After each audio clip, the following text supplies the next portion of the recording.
दोस्तों, कल जो हुआ है ना, वो सिर्फ एक वोट नहीं था, वो एक ऐसा सिग्नल था जिसने दुनिया की ताकतों को आमने सामने खड़ा कर दिया है। ये कोई साधारण वोटिंग नहीं थी, ये वो फैसला था जिसने इतिहास के पन्नों पर सिर्फ एक लाइन नहीं बल्कि पूरा नया चैप्टर लिख दिया है।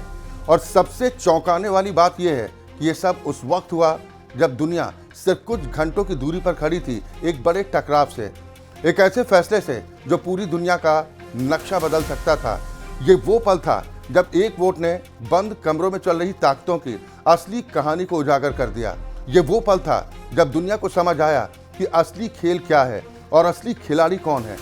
जियो पॉलिटिक्स, जियो इकोनॉमिक्स और पावर पॉलिटिक्स, तीनों का एक ऐसा टकराव बहुत कम देखने को मिलता है। और यकीन मानिए, जो आज आप जानने वाले हैं वो आपको अंत तक बांध कर रखेगा, क्योंकि ये सिर्फ खबर नहीं है, ये आने वाले समय की पूरी कहानी है। दोस्तों नमस्कार, मैं हूं आपके साथ अक्षय ठाकुर और आप देख रहे हैं सबसे पसंदीदा और राष्ट्र टीवी का special segment behind the news. दोस्तों, दरअसल ये वोट उस तय डेडलाइन से महज 7 घंटे पहले हुआ जब कहा जा रहा था कि अगर हालात नहीं बदले तो शाम तक ईरान के खिलाफ बड़ा सैन्य एक्शन लिया जा सकता है। इसी बीच संयुक्त राष्ट्र, जिसे हम दुनिया की सबसे बड़ी पंचायत भी कहते हैं, इसमें एक बेहद अहम वोटिंग प्रक्रिया चल रही थी। अब संयुक्त राष्ट्र के अंदर एक खास संस्था होती है, यूनाइटेड नेशंस सिक्योरिटी काउंसिल। इसके 5 स्थायी सदस्य होते हैं, अमेरिका, ब्रिटेन, फ्रांस, चीन और रूस। इन 5 देशों के पास एक विशेष अधिकार होता है जिसे वीटो पावर कहा जाता है। वीटो पावर का मतलब बेहद सरल है, चाहे पूरी दुनिया किसी प्रस्ताव के पक्ष में क्यों ना हो, लेकिन अगर इन 5 में से कोई एक भी देश ना कह देता है तो वो प्रस्ताव फौरन रद्द हो जाता है, उसे लागू नहीं किया जा सकता। अब इसी मंच पर बहरीन के जरिए एक प्रस्ताव लाया गया, लेकिन असलियत ये थी, ये प्रस्ताव अमेरिका की रणनीति का हिस्सा था। यानी कंधा बहरीन का था लेकिन निशाना और ट्रिगर अमेरिका का। इस प्रस्ताव का नाम था हॉर्मुज रेजोल्यूशन, जिसमें कहा गया कि अंतर्राष्ट्रीय स्तर पर एक समन्वित डिफेंसिव एक्शन लिया जाएगा ताकि हॉर्मुज जलडमरू मध्य को फिर से खोला जा सके, क्योंकि ईरान से जुड़े तनाव के चलते ये दुनिया का सबसे महत्वपूर्ण तेल मार्ग बंद हो चुका था। और जैसे ही वोटिंग शुरू हुई, अमेरिका ने समर्थन में वोट दिया और इसके साथ 11 देशों ने भी हाँ कह दी। वहीं 2 देश, पाकिस्तान और कोलंबिया, ने ना तो समर्थन किया और ना ही विरोध, उन्होंने एब्सटेन किया, यानी वोटिंग से खुद को अलग रखा। पाकिस्तान ने यहाँ पर बेहद संतुलित और चालाक कूटनीति दिखाई।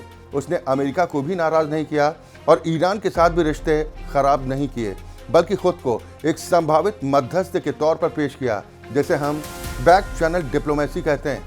अब तक लग रहा था कि प्रस्ताव आसानी से पास हो जाएगा, लेकिन तभी अचानक माहौल बदल गया। चीन ने वीटो कर दिया और उसके फौरन बाद रूस ने भी। रूस का विरोध पहले से अनुमानित था, लेकिन चीन का ये कदम पूरी दुनिया के लिए चौंकाने वाला था। अब सबसे बड़ा सवाल यही है कि चीन ने ऐसा आखिर क्यों किया। अगर हम देखें तो हॉर्मुज जल डमरू मध्य का खुलना चीन के लिए भी फायदेमंद है, क्योंकि उसका व्यापार और तेल आपूर्ति इसी रास्ते पर निर्भर करती है। फिर उसने आखिर ना क्यों कहा। रूस ने जो आधिकारिक कारण दिया वो ये था कि अगर इस प्रस्ताव को पास कर दिया जाता तो ये अमेरिका को ईरान के खिलाफ सैन्य कार्रवाई करने का एक तरह से कानूनी अधिकार दे देता। असली वजह कहीं और ज्यादा गहरी है। यूक्रेन युद्ध का बदला और शक्ति संतुलन की राजनीति यहाँ एक झलक में दिखाई दी। अब चीन की बात करें तो उसके फैसले के पीछे कई परतें हैं। सबसे पहला कारण है आर्थिक हित। 2021 में चीन और ईरान के बीच $400 बिलियन का एक विशाल समझौता हुआ था। इस समझौते में इंफ्रास्ट्रक्चर, बैंकिंग और इंडस्ट्रियल सेक्टर में भारी निवेश शामिल है। अगर ईरान में सत्ता परिवर्तन होता है और अमेरिका समर्थित सरकार आती तो चीन का ये पूरा निवेश खतरे में पड़ सकता है। दूसरा कारण ऊर्जा सुरक्षा। चीन अपने तेल का एक बड़ा हिस्सा ईरान से खरीदता है, वो भी बाजार से लगभग 30% सस्ते दाम पर। ये डील उसके लिए बेहद फायदेमंद है, लेकिन अगर अमेरिका का प्रभाव ईरान में बढ़ता है तो ये सस्ता तेल बंद हो सकता है। तीसरा कारण one belt one road initiative. ये चीन का अब तक का सबसे बड़ा वैश्विक प्रोजेक्ट है, जिसके तहत वो एशिया, यूरोप और अफ्रीका को सड़क, रेल और समुद्री मार्गों से जोड़ रहा है। मिडिल ईस्ट इस प्रोजेक्ट का एक महत्वपूर्ण हिस्सा है। अगर यहाँ अमेरिका का वर्चस्व बढ़ता है तो चीन की पूरी रणनीति कमजोर पड़ सकती है। चौथा और सबसे अहम कारण है जियोपॉलिटिकल संतुलन।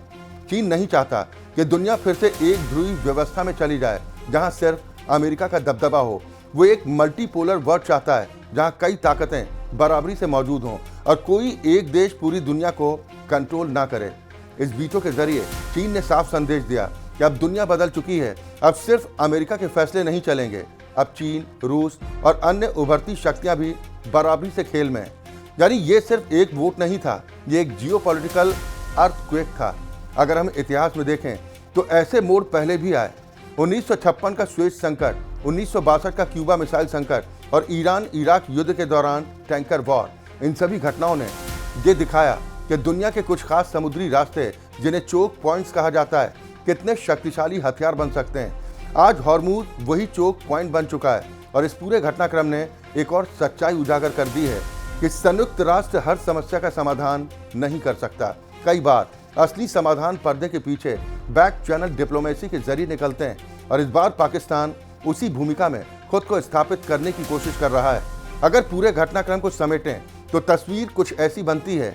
रूस अपने पुराने हिसाब बराबर कर रहा है, चीन अपने आर्थिक और रणनीतिक हितों को सुरक्षित कर रहा है, अमेरिका अपनी वैश्विक पकड़ बनाए रखना चाहता है और दुनिया वो एक नए युग में प्रवेश कर चुकी है, एक मल्टीपोलर वर्ल्ड के युग में। अब सबसे अहम सवाल यही है कि इस बदलती दुनिया में पाकिस्तान को क्या फायदा होगा और भारत को क्या कदम उठाना चाहिए था, या फिर क्या भारत की चुप्पी ही उसकी सबसे बड़ी रणनीति है। इन सवालों के जवाब ही तय करेंगे कि आने वाले समय में वैश्विक राजनीति किस दिशा में जाएगी। बाकी आपके क्या विचार और आपकी क्या राय, आप कमेंट के माध्यम से हम तक पहुंचा सकते हैं। फिलहाल इस स्पेशल सेगमेंट में इतना ही। नमस्कार।